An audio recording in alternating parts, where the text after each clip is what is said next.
नमस्कार दोस्तों, कैसे आप लोग। मैं हूं आपका दोस्त भरत सिंह राजपूत और स्वागत करता हूं बीएसबी ऑल एग्जाम प्रिपरेशन के बायोलॉजी की इस प्लेलिस्ट में। तो आज का हमारा टॉपिक रहेगा, वो भी आपको पता है, जो हमारा ह्यूमन सेल है, मानव कोशिका है। आज का हमारा टॉपिक रहेगा बायोलॉजी की। ये प्लेलिस्ट चल रही है, इसमें हम आपके जो हमारे एग्जाम से इंपॉर्टेंट है, एग्जाम से रिलेटेड जितने भी इंपॉर्टेंट टॉपिक्स आएंगे वो इस बायोलॉजी की प्लेलिस्ट ने हमें सारे कवर करने हैं आगे चल के। तो आज का हमारा टॉपिक है मानव सेल, जो हमारी मानव कोशिका होती है। आज का हमारा टॉपिक है। तो चलिए शुरू करते हैं आज के हमारे इस टॉपिक को।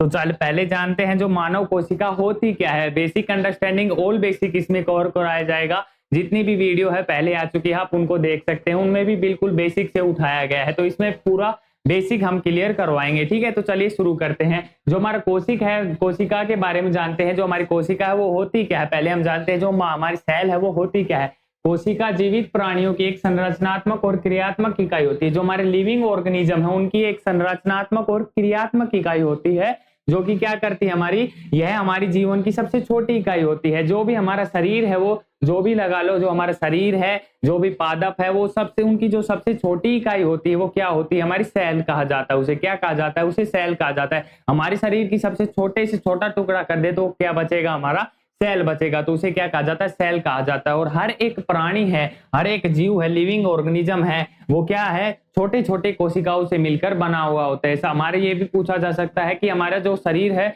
हमारे शरीर की सबसे छोटी इकाई क्या है, तो वो क्या होती है, कोशिका उसे कहा जाता है। आई होप आपको समझ में आया होगा। कोशिका के अध्ययन को हम सेटोलॉजी कहा जाता है। कोशिका है, जो कोशिका विज्ञान है, उसके जो अध्ययन है उसको क्या कहा जाता है, सेटोलॉजी उसको कहा जाता है। क्या कहा जाता है, सेटोलॉजी उसे क्या कहा जाता है। जो हमारा कोशिका विज्ञान है उसके अध्ययन को सेटोलॉजी कहा जाता है। और साथ ही जाने जो सबसे पहले कोशिका की खोज किसने की थी, सबसे पहले जो कोशिका की खोज की थी वो किसने की थी, वो की थी हमारी 1665 में की थी, रॉबर्ट हुक द्वारा की गई थी। 1665 में रॉबर्ट हुक द्वारा की गई थी। और उन्हें इसीलिए उन्हें क्या कहा जाता है, उन्हें फादर ऑफ सेटोलॉजी कहा जाता है। लेकिन उन्होंने एक क्या की थी, उन्होंने मृत कोशिका की खोज की थी। मृत कोशिका है उनकी खोज की थी। आगे चलकर जीवित कोशिका की खोज हम जानते हैं वो किसने की थी। जो जीवित कोशिका का जो श्रेय जाता है, जिसकी खोज का श्रेय जाता है, वो किसको जाता है, जो एंटनी वॉन ल्यूवेनहोक है। ल्यूवेनहोक ने कब की थी, ये की थी हमारे 1674 में की थी। उन्होंने 1674 में ल्यूवेनहोक ने जो जीवित कोशिका है उसकी खोज की थी।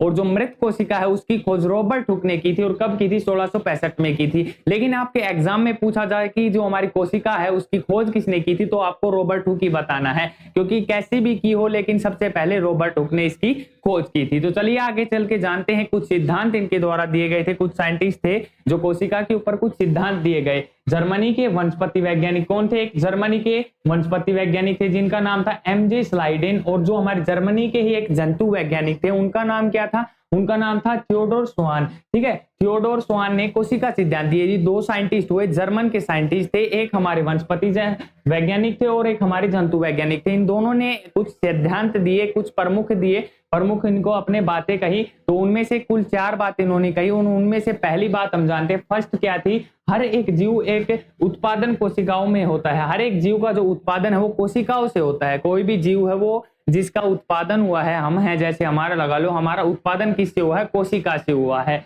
और साथ ही सेकंड पॉइंट इन्होंने क्या दिया, हर एक जीव का शरीर एक या बहुत कोशिकाओं से मिलकर बना होता है। हर एक जीव का शरीर एक या बहुत सारी कोशिकाओं से मिलकर बना होता है। एग्जाम्पल के लिए हम हमारी ह्यूमन बॉडी का एग्जाम्पल लेते हैं। हमारा शरीर है वो बहुत सारी अनंत क्या बना है, अनंत कोशिकाओं से मिलकर बना हुआ होता है। लेकिन जो एक कोशिकीय जीव होते हैं, जिनमें सिर्फ एक कोशिका पाई जाती है, वो क्या होता है, उनमें जो हमारी नग्न आंखों से हम उनको नहीं देख सकते हैं। उनके लिए हमें सूक्ष्मदर्शी की जरूरत पड़ती है, हमारे माइक्रोस्कोप की हमें जरूरत पड़ती है। ठीक है, माइक्रोस्कोप की हमें जरूरत पड़ती है, जो सूक्ष्मदर्शी है उसकी जरूरत पड़ती है। ठीक है, हर एक कोशिका अकेली एक स्वतंत्र इकाई होती है। उस हर एक कोशिका अपना एक सिस्टम होता है। क्या होता है, स्वतंत्र इकाई का मतलब अपना एक सिस्टम होता है।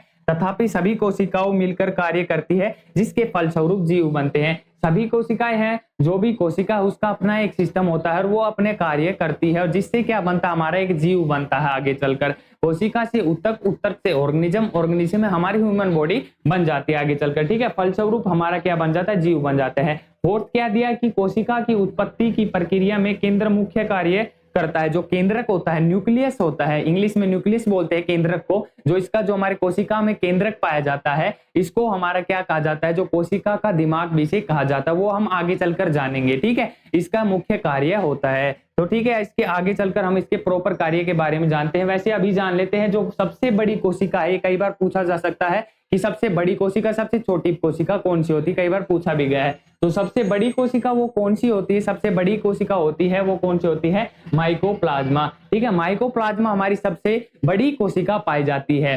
सबसे छोटी कोशिका पाई जाती है, सॉरी, सबसे क्या पाई जाती है, सबसे छोटी कोशिका पाई जाती है। जो सबसे छोटी कोशिका होती है वो माइकोप्लाज्मा होती है, और साथ ही जो सबसे बड़ी कोशिका पाई जाती है, ये तो आप आसानी से याद कर सकते हैं। सबसे बड़ी कोशिका वो पाई जाती है, वो किसका, कौन होती है, वो हमारी होती है शत्रुमुर्ग का अंडा। ठीक है, जो शत्रुमुर्ग है, ऑस्ट्रिच है, उसका अंडा है, वो सबसे बड़ी कोशिका पाई जाती है। लेकिन अगर हम ह्यूमन बॉडी में, मानव में सबसे छोटी कोशिका की बात करें, ठीक है, मेल में, तो कौन सी होती है, शुक्राणु होती है, स्पर्म होते हैं। ठीक है, शुक्राणु। और मानव शरीर में ही सबसे बड़ी कोशिका होती है अंडाणु होती है। ये फीमेल में पाए जाते हैं, ये मेल में पाए जाते हैं। अगर पूछ ले कि मेल में सबसे छोटी कोशिका है, वो हमारे स्पर्म, वो हमारे शुक्राणु है, और जो फीमेल में पाए जाते हैं सबसे बड़ी कोशिका वो हमारे अंडाणु है, एग्स है। ठीक है, तो अगर ये सिंपल पूछा जाए कि मानव शरीर की सबसे छोटी और सबसे बड़ी है, तो आपको सिंपल बता देना है कि शुक्राणु और अंडाणु है। ठीक है, और जो सबसे लंबी कोशिका होती है हमारी मानव शरीर की, वो कौन सी होती है, वो होती है हमारी न्यूरॉन होती है। ठीक है, ये यहाँ पर डायग्राम दे रखा है इसका। तो सबसे लंबी कोशिका होती है वो कौन सी होती है, न्यूरॉन होती है मानव शरीर की। ठीक है, आई होप आपको समझ में आ गया होगा। चलिए अपनी नेक्स्ट टॉपिक की ओर बढ़ते हैं। नेक्स्ट टॉपिक हमारा है कि हम जानेंगे सेल्स है वो किस किस चीज से मिलकर बनी हुई होती है। सेल्स है वो कितने कितने उसमें पार्ट्स मिलते हैं, किन किन, उनके सभी के हम नाम जानेंगे। यहाँ पर एग्जांपल के लिए जंतु कोशिका ली गई है। ये हमारी जंतु कोशिका का डायग्राम है, क्योंकि जंतु कोशिका में कुछ और मिलाने पर ही हमारी पादप कोशिका बन जाती है। कुछ और पार्ट्स हैं इसमें ऐड करने पर हमारी पादप कोशिका बन जाती है, तो उसे याद करने में आपको सिंपल होगा। तो हम पहले जंतु कोशिका को समझेंगे, जंतु कोशिका कैसे बनती है, हमारी कोशिका के कुछ डायग्राम्स के बारे में हम समझेंगे। पहले हम जानते हैं हमारी कोशिका झिल्ली के बारे में। जो आप यहाँ पर आउटर साइड में ये लाइन, ये इसका आउटर साइड देख रहे हो, इसको क्या कहा जाता है, इसको कोशिका झिल्ली कहा जाता है। कोशिका झिल्ली क्या होती है, ये हमारे सारे जो जितने भी पार्ट्स इसके अंदर होते हैं उनको घेरे रखती है। ठीक है, कोशिका झिल्ली किसे कहते हैं, जितने भी अवयव होते हैं उनको ये क्या करती है, घेरे रखती है। ठीक है, तो उसे क्या कहा जाता है, कोशिका झिल्ली कहा जाता है।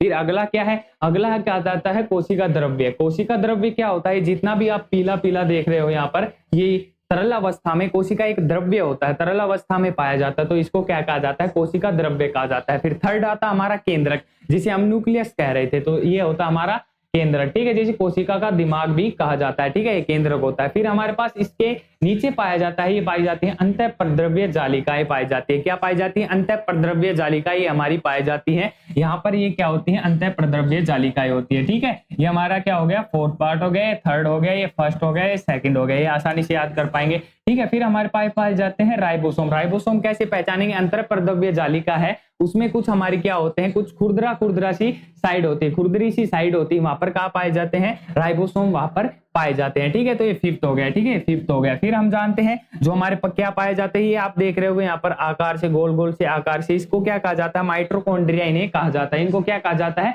माइटोकॉन्ड्रिया इन्हें कहा जाता है। तो सिक्स की हो जाएगा। ठीक है, माइटोकॉन्ड्रिया। फिर हम जानते हैं जो हमारे ये हमारे पानी पानी सा आप देख रहे होंगे, तालाब सा यहाँ पर बना हुआ, ये क्या है, ये हमारा लाइसोसोम इसे कहा जाता है। 7 इसे याद कर सकते हैं, लाइसोसोम इसे कहा जाता है। और यहाँ पर ये देख सकते हैं आप, ये हमारी एक तारकाएं होते हैं, तारकाएं होते हैं। ठीक है, इनको आप आसानी से याद कर सकते हैं, ये क्या होते हैं, तारकाएं। 8 पे से याद कर सकते हैं। फिर हमारे पास होता है गोल्जी बॉडी। गोल्जी बॉडी होता है हमारा लास्ट। ठीक है, यहाँ पर आप देख सकते हैं हमारा गोल्जी बॉडी इसके नीचे छिपा हुआ है। ठीक है, गोल्जी बॉडी यहाँ पर ही होता है, इसी आकार का होता है। ठीक है, गोल्जी बॉडी, तो इसको क्या कहा जाता है, गोल्जी काय भी इसे कहा जाता है, गोल्जी काय भी इसे कहा जाता है, गोल्जी बॉडी भी इसे कहा जाता है। आई होप आपको ये हमारे जो कोशिका का जो हमारा डायग्राम है आपको सिंपली समझ में आया होगा, और सिंपली आप इसे याद भी कर सकते हैं नंबर लगाकर। ठीक है, तो आगे चलकर बढ़ते हैं, हम अगला देखते हैं। ये हमारी आगे हमारी ये पादप कोशिका है, और ये हमारी कौन सी है, ये हमारी जंतु कोशिका है। इनमें डिफरेंस की बात की जाती है कई बार कि डिफरेंस क्या होता है। ऐसा डिफरेंस जो हमारी जंतु कोशिका में पाई जाती है, इसे कोशिका झिल्ली कहते हैं। आउटर साइड को क्या कहा जाता है, कोशिका झिल्ली कहा जाता है। ये तो आपको मैंने बता ही दिया था, कोशिका झिल्ली।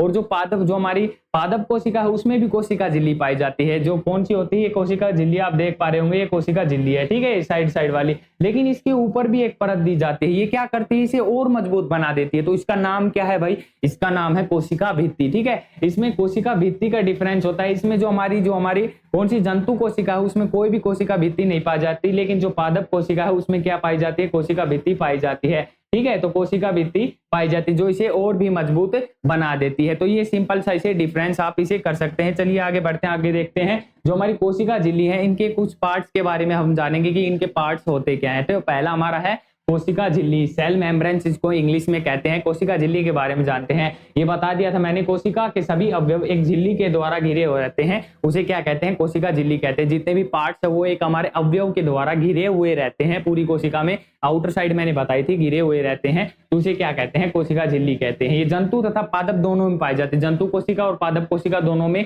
मिक्सचर होती है, दोनों में पाई जाती है, ठीक है। ये कोशिका के अंदर जाने वाले पदार्थ का नियंत्रण करती है। क्या करती है कि भाई जो कोशिका के अंदर कोई भी पदार्थ जा रहा है, सॉरी, तो उसका क्या करती है, नियंत्रण करती है। साथ ही कोशिका झिल्ली एक अर्धपरागम्य होती है। अर्धपरागम्य का मतलब क्या होता है कि जो बाहर से अंदर और अंदर से बाहर कोई भी पदार्थ जा रहा है उसका क्या करती है, निर्धारण करती है, ठीक है। अर्धपरागम्य का मतलब होता है कोई भी पदार्थ इसके बाहर से अंदर और अंदर से बाहर जा रहा है तो उसका क्या करती है, निर्धारण करती है। तो इसका ये मुख्य कार्य रहता है, ठीक है। आई होप आपको समझ में आ गया होगा कोशिका झिल्ली। आगे हम अगला पार्ट पढ़ते हैं। अगला इसका क्या है, अगला हमारा कोशिका भित्ति। मैंने बताया था सेल हमारा क्या है, सेल वॉल इसको कहते हैं, वॉल कोशिका भित्ति एक दीवार की तरह है, ठीक है। कोशिका भित्ति सेल वॉल, ठीक है। तो हम जानते हैं इसके बारे में, ये केवल पादप में पाई जाती है, जो पादप कोशिका होती है उसी में पाई जाती है। यहाँ पर आप देख सकते हैं कोशिका भित्ति, ये तो हमारी कोशिका झिल्ली है और ये साइड वाली या बाहर वाली देख सकते हैं जो इसे सिक्योरिटी प्रोवाइड कर रही है, कोशिका भित्ति होती है, ठीक है। सिंपली मैंने पहले बता दिया है। तो ये सेलुलोज से बनी हुई होती है। यहाँ से इंपॉर्टेंट क्वेश्चन बनता है कि कोशिका भित्ति है वो किससे बनी हुई होती है, तो बनी होती है, कई बार पूछा गया है, इंपॉर्टेंट है ये। तो ये कोशिका झिल्ली जो कोशिका भित्ति है वो हमारी सेलुलोज से बनी हुई होती है, सिंपली, ठीक है। ये कोशिका को निश्चित आकार और आकृति बनाए रखने में मदद करती है। ये आ गया टॉपिक कि इसकी इंपॉर्टेंस क्यों होता है भाई, कोशिका भित्ति का इसका इंपॉर्टेंस क्यों होता है, क्योंकि ये क्या करती है, जो कोशिका है उसको निश्चित आकार और आकृति प्रदान करती है, ठीक है। उसे निश्चित आकार में रहने और आकृति प्रदान करने में मदद करती है। साथ ही ये क्या करती है, जो भी पेड़ों में पादपों में पाई जाती है, सिंपली पेड़ों में भी पाई जाएगी, तो ये पेड़ों को कठोरता प्रदान करती है, क्या करती है, और भी मजबूती प्रदान करती है, उनको और भी कठोरता प्रदान करती है। देखते हैं कि जो कुछ एग्जांपल्स हमने लिए हैं कि इनमें कैसी हमारी क्या पाई जाती है, कोशिका भित्ति पाई जाती है, ठीक है। जो जंतु में पाई जाती है किस चीज से बनी हुई होती है, जो कोशिका भित्ति हो, ये हमने कुछ एग्जांपल्स लिए। जंतु में किस टाइप की, किस चीज से हमारी कोशिका भित्ति बनी हुई होती है, वो बनी होती है लिपिड और प्रोटीन से, ठीक है। किस चीज से बनी होती है, लिपिड और प्रोटीन से। पादप में सेलुलोज से बनी हुई होती है, और जीवाणु में जो हमारी पेपिटोग्लाइकन से बनी हुई होती है, और कवक में किसकी, काइटिन की बनी हुई होती है। कुछ जो हमारे 4 क्या लिए थे, एग्जांपल लिए थे, इंपॉर्टेंट है, ये चारों पूछे भी गए हैं एग्जाम्स में, ठीक है, इसलिए मैंने इनको लिख लिया था, ठीक है, पीपीटी में। तो आगे हम चलते हैं, अगला देखते हैं। जो हमारे केंद्रक है, न्यूक्लियस मेन इंपॉर्टेंट पार्ट है ये हमारा न्यूक्लियस का। तो यहाँ से तो एक इंपॉर्टेंट क्वेश्चन बनता ही बनता है। न्यूक्लियस के बारे में जाने, कोशिका के मध्य में एक रचना होती है जिसे केंद्रक कहते हैं। हमारी एक कोशिका है, कोशिका के मध्य में एक हमारी ये रचना बताई थी मैंने, गोलाकार की, ठीक है। तो इसको क्या कहते हैं, केंद्रक कहते हैं, न्यूक्लियस इसको कहते हैं, ठीक है। बता दिया था, केंद्रक इसको न्यूक्लियस हम कहते हैं। और ये जंतु तथा पादप दोनों में पाया जाता है। सिंपल है भाई, दोनों में ही पाया जाएगा क्योंकि इंपॉर्टेंट हमारा पार्ट होता है, ठीक है। ये कोशिका का सबसे महत्वपूर्ण अंग है क्योंकि ये उनको नियंत्रित करता है, क्या करता है, उनको कमांड भेजता है। जितने भी काम होते हैं वो केंद्रक के द्वारा होते हैं कोशिकाओं में, ठीक है। तो इनको क्या भेजता है, कमांड भेजता है। ये बहुत इंपॉर्टेंट पार्ट होता है, ठीक है। कोशिका का दिमाग भी इसे कहा जाता है, क्या कहा जाता है इसे, कोशिका का दिमाग भी कहा जाता है, क्योंकि सभी चीजें कंट्रोल करता है, नियंत्रित करता है, इसलिए कोशिका का दिमाग इसे कहा जाता है, इंपॉर्टेंट है, ठीक है। इसकी खोज के बारे में कई बार पूछा गया है। रॉबर्ट ब्राउन ने 1831 में की थी। रॉबर्ट ब्राउन ने कब की थी, रॉबर्ट ब्राउन एक साइंटिस्ट हुए, 1831 में उन्होंने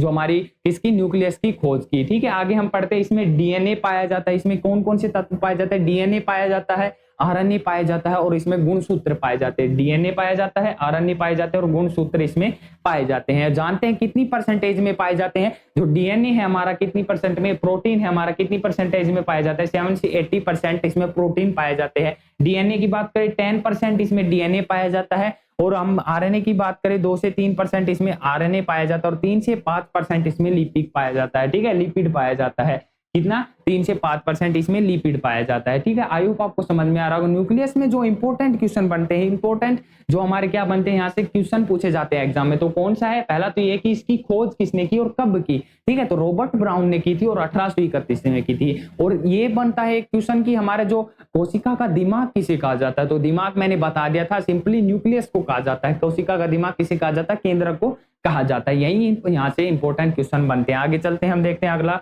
टॉपिक जो अंतर प्रद्रव्य जालिका। ठीक है, अंतर प्रद्रव्य जालिका के बारे में हमने पढ़ा था, मैंने बताया था आपको इसकी क्या होती है। कोशिका के अंदर आंतरिक सहायता प्रदान करती है। क्या करती है? एक आंतरिक सहायता हमारे कोशिका के अंदर क्या करती है? प्रदान करती है। ठीक है, इसका यही काम होता है। इसकी खोज किसने की थी? कुल 3 साइंटिस्ट ने इसकी खोज की थी। कितने साइंटिस्ट ने? 3 साइंटिस्ट ने। नाम जानते होंगे, किथ पोर्टर पहले साइंटिस्ट, दूसरे है हमारे अल्बर्ट क्लॉड और तीसरे अनसेल्ट फूलम। इन 3 साइंटिस्ट ने इसकी खोज की। और ये कितने टाइप्स की होती है? 2 टाइप्स की इसे पाया गया। 2 टाइप्स की ये होती है, कुल 2 प्रकार इसमें पाए गए। पहली हमारी क्या होती है?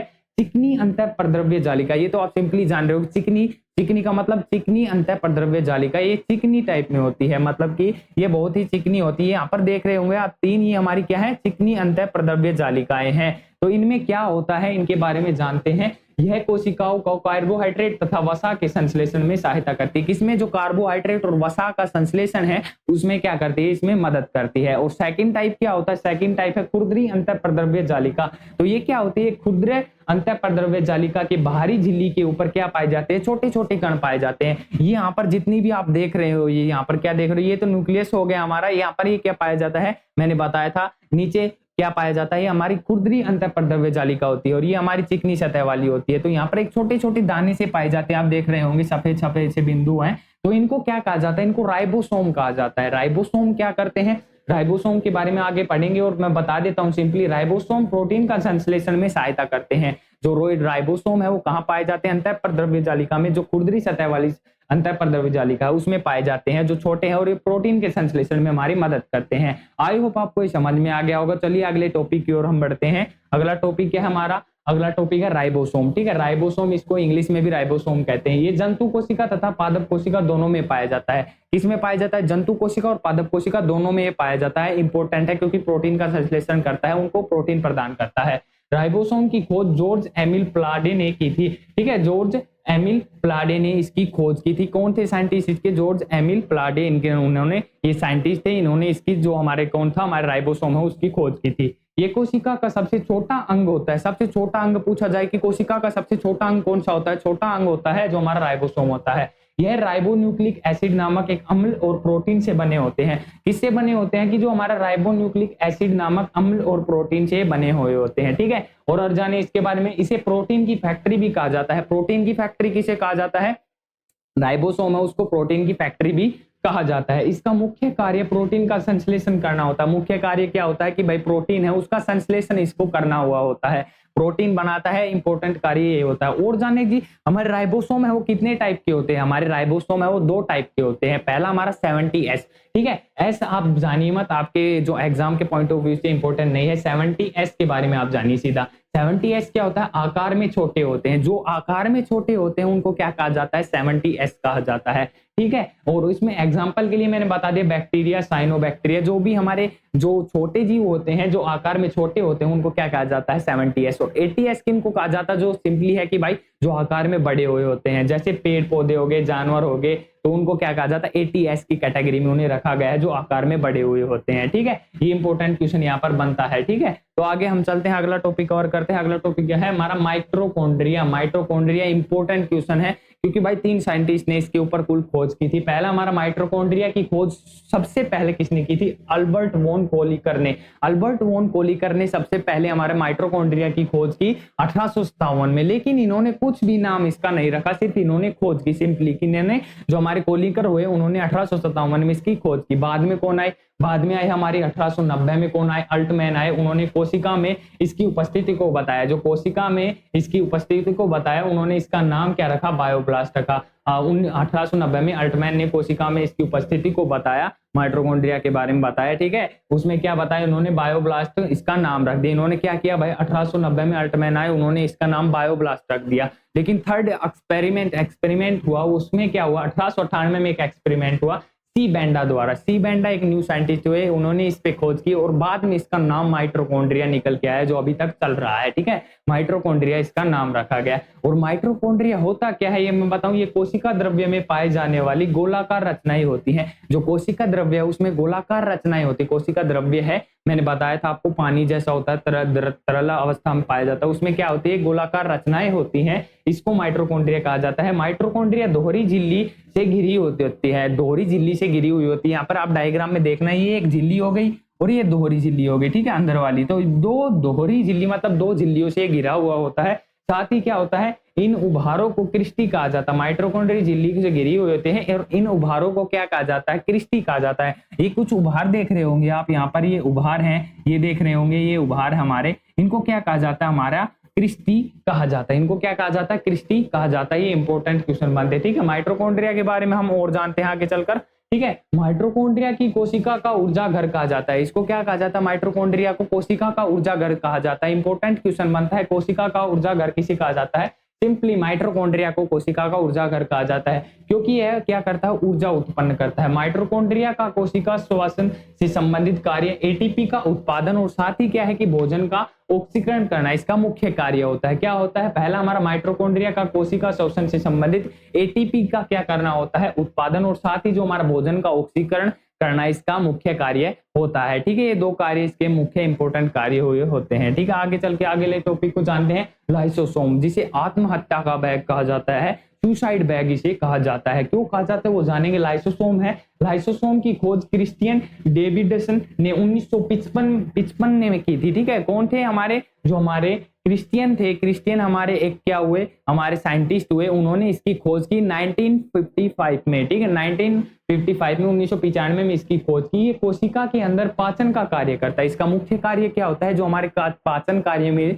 हमारे अपनी मदद करता है, पाचन कार्य में क्या करता है, सहायता करता है। इसके अंदर जल अपघटक एंजाइम पाया जाता है। एक जल अपघटक एंजाइम होता है, सबसे खतरनाक एंजाइम होता है जो पाया जाता है, जो कोशिका के अंदर कोई भी अंग काम नहीं कर रहा तो भाई माइंड इसको, अगर कोशिका के अंदर कोई भी काम नहीं कर रहा, जो हमारा दिमाग है वो इसको इंस्ट्रक्शन देगा कि भाई तू इसको नष्ट कर दे। तो ये अपना जो जल अपघटक एंजाइम है इसमें, वो इस पर जो भी काम नहीं कर रहा है, कोई भी हमारा कोशिका का कोई भी पार्ट वो काम नहीं कर रहा है, उस पर छिड़क देता है और वो क्या हो जाता है, वो नष्ट हो जाता है।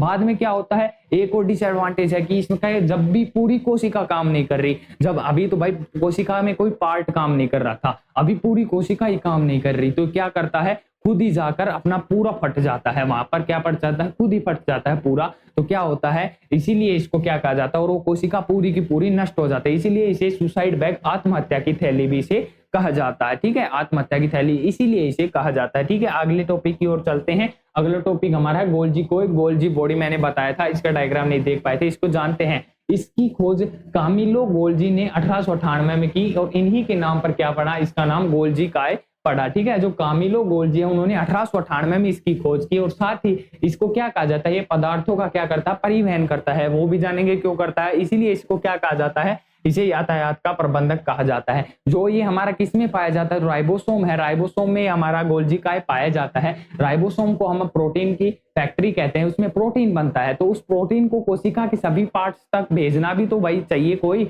उस पार्ट्स तक भेजने वाला भी चाहिए। तो उसका काम कौन करता है, जो गोल्जी काय है, वो प्रोटीन को भेजने का सभी कोशिका के पार्ट्स तक इसका कार्य यह होता है। इसीलिए इसे परिवहन करता है, इसीलिए इसे यातायात का साधन भी कहा जाता है। ठीक है, इसीलिए इसको यातायात का हमारा प्रबंधक कहा जाता है। आगे हम बढ़ते हैं, अगला टॉपिक देखते हैं तारकाय। तारकाय के बारे में हम जानेंगे। ये केवल जंतु कोशिका में पाया जाता है। सिंपल है आपका, जंतु कोशिका है उन्हीं में पाए जाते हैं। मानव हो गया, पेड़ हो गए, पौधे, जो हमारे मानव हो गया, जो मानव है, जो जंतु कोशिका उसी में पाए जाते हैं। जानवर हो गए। ठीक है, ये बेलन जैसी संरचना होती है। किस टाइप में, बेलन जैसी संरचना होती है जो केंद्रक के पास मौजूद होती है और ये कोशिकाओं में विभाजन में मदद करती है। जो हमारा राइबोसोम है, राइबोसोम में जो हमारे क्या करती है, यहाँ पर पाया जाता है। ठीक है, जो केंद्रक के पास में ये उपस्थित होता है, ये क्या करता है, इसका मुख्य कार्य क्या होता है कि भाई कोशिका का विभाजन करना है, इसका मुख्य कार्य होता है तारकाय का। ठीक है, आई होप आपको समझ में आ रहा होगा। आगे चलते हैं, आगे जानते हैं। अगला क्या हमारा रसधानी, इसको रिक्तिका भी कहा जाता है, रसधानी या रिक्तिका इसको कहा जाता है। ठीक है, ये निर्जीव रचना है जिसमें तरल पदार्थ भरा हुआ होता है। अधिकतर इसमें 90% पानी ही पाया जाता है। राइबोसोम ये पर देख रहे होंगे आपको, ये कटोरी जैसी संरचना यहाँ पर देख रहे हैं, इनमें क्या पाया जाता है, इनको रिक्तिका या रसधानिया भी कहा जाता है। ठीक है, इसमें तरल पदार्थ भरा हुआ होता है जो कि इस झिल्ली से घिरा हुआ होता है। ठीक है, रसधानी में एक प्रकार का रस पाया जाता है जिसमें कौन कौन से इंग्रेडिएंट मिले हुए होते हैं, जिसे कोशिका रस भी कहते हैं। ठीक है, कोशिका रस के नाम से भी इसे जाना जाता है। इसमें क्या होता है, जल हो गया, 90% इसमें मुख्यतः जल पाया जाता है, खनिज लवण, कार्बोहाइड्रेट आदि इसमें पाए जाते हैं। साथ ही रसधानी जंतुओं में छोटी होती है और पौधों में बड़ी होती है। पौधे हैं उनमें ये बड़ी पाई जाती है, लेकिन जंतुओं में हमारे में ये छोटी पाई जाती है। ठीक है, और इसमें 90% तक जल पाया जाता है। और रसधानी रस, इसमें जो रस होता है उसको कहा जाता है, क्या कहा जाता है, कोशिकीय रस भी से कहा जाता है। ठीक है, तो आई होप आपको समझ में आ रहा होगा। आगे चलते हैं, अगला हम देखते हैं अपना टॉपिक लवक, लवक प्लास्ट। ठीक है, लवक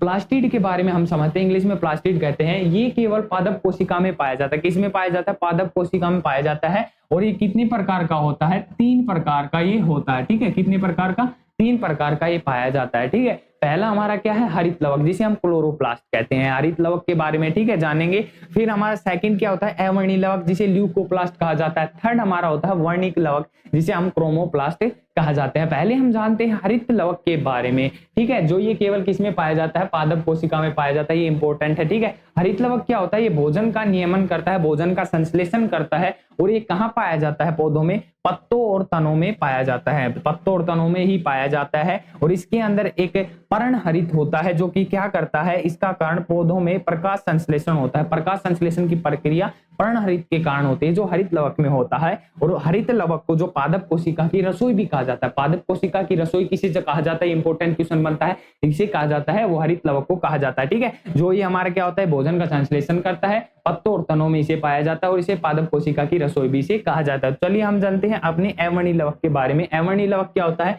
ये रंगहीन लवक होते हैं, इनमें रंग नहीं होता, ये रंगहीन होते हैं। ठीक है, तो इनकी जिंदगी भी रंगहीन ही होती होगी, रंगहीन ये होते हैं। ये पौधों के उन भागों में पाए जाते हैं जहां सूर्य का प्रकाश नहीं पहुंचता, पौधों के उन भागों में पाए जाते हैं जहां पर सूर्य की रोशनी है, सूर्य का प्रकाश है, वो पहुंच ही नहीं पाता। तो कौन कौन से पार्ट्स हो गए वो पौधों के, तो वो हो गए भूमिगत तना, जो तना होता है धरती में गड़ा हुआ, वहां पर तक प्रकाश तो पहुंच ही नहीं पाता। जड़ें होंगी, जड़ों तक प्रकाश तो पहुंच ही नहीं पाता, तो वहां पर ये उपस्थित होता है। ठीक है, अवर्णी लवक। ठीक है, फिर हम चलते हैं वर्णी लवक के बारे में। वर्णी लवक क्या होता है, ये रंगीन लवक होते हैं, ये होता है रंगीन लवक। अवर्णी लवक रंगहीन लवक। ठीक है, रंगहीन लवक होते हैं, ये लवक रंग प्रदान करते हैं। क्या करते हैं, इनका मुख्य कार्य क्या होता है, कलर प्रदान करना, रंग प्रदान करना, जिंदगियों में रंग भरना। ठीक है, तो ये क्या पाया जाता है, जैसे पुष्प हो गए, बीज हो गए, सभी पुष्प आपने देखे होंगे कि अलग अलग डिफरेंट कलर के होते हैं, बीज अलग अलग डिफरेंट कलर के होते हैं। कुछ बाई चांस आपको मिल सकते हैं एक ही कलर के, लेकिन डिफरेंट कलर के होते हैं। ठीक है, तो पुष्प और बीज। ठीक है, तो इसीलिए क्या करता है, इनको किसके कारण होते हैं ये रंग, ये वर्णी लवक के कारण होते हैं, वर्णी लवक उनमें उपस्थित होता है। तो जानते हैं टमाटर में कौन सा लवक पाया जाता है, कुछ मैंने एग्जांपल्स लिए हैं, पूछे जाते हैं। टमाटर में हमारा कौन सा लवक पाया जाता है, लाइकोपीन। लाइकोपीन टमाटर में पाया जाता है, और गाजर में कैरोटीन। ठीक है, ये दो इंपॉर्टेंट है, हमारे एग्जांपल से पूछे जाते हैं। ठीक है, ये दोनों है, इनमें ये लवक पाया जाता है। आगे बढ़ते हैं, अगले हम डिफरेंस करते हैं, हमने लास्ट टॉपिक की ओर बढ़ते हैं। कोशिका है वो कितने प्रकार की होती है, कोशिका हमारी 2 प्रकार की होती है, एक प्रोकैरियोटिक एक यूकैरियोटिक। कितने प्रकार के, एक प्रोकैरियोटिक एक यूकैरियोटिक। तो पहले हम जानते हैं प्रोकैरियोटिक के बारे में। सिंपली प्रोकैरियोटिक कोशिका क्या होती है, जिसके अंदर जो केंद्रक है और जो कोशिका झिल्ली है वो अच्छी तरह से विकसित नहीं होती, अच्छी तरह से उसका निर्माण नहीं हुआ होता, तो उसको कौन सी कहते हैं, प्रोकैरियोटिक। और यूकैरियोटिक किसी को कहते हैं, जिसके अंदर केंद्रक और जो कोशिका झिल्ली है वो पूर्ण तरह से विकसित होती है, अच्छी तरह से उसका निर्माण हुआ होता है, तो उसे यूकैरियोटिक कहते हैं। ठीक है, तो हम जानते हैं इसमें कोशिका अर्ध विकसित होती है, मैंने बता दिया, इसमें केंद्रक भी अर्ध विकसित होता है, ये भी बता दिया। इसमें कोशिका का विभाजन नहीं होता, लेकिन इसमें कोशिका का विभाजन होता है। ठीक है, तो इसमें क्या होता है, इसमें कोशिका पूरी विकसित होती है, केंद्रक भी पूरा विकसित होता है, इसमें कोशिका का विभाजन होता है, इसमें नहीं होता। और इसमें राइबोसोम 80S प्रकार की होते हैं, इसमें राइबोसोम जो हमारे 80S प्रकार के होते हैं, इसमें राइबोसोम 70S प्रकार के होते हैं। ठीक है, तो क्या होता है, इसमें 80S और इसमें 70S प्रकार के राइबोसोम होते हैं। एग्जाम्पल के लिए दोनों के एग्जाम्पल लेंगे हम, जो इसका उदाहरण है बैक्टीरिया और इसका एग्जाम्पल हमारा मानव कोशिका। ठीक है, मानव कोशिका, यहाँ पर आप देख सकते हैं ये बैक्टीरिया है, ये हमारी कौन सा है, ये हमारी प्रोकैरियोटिक है, और ये हमारी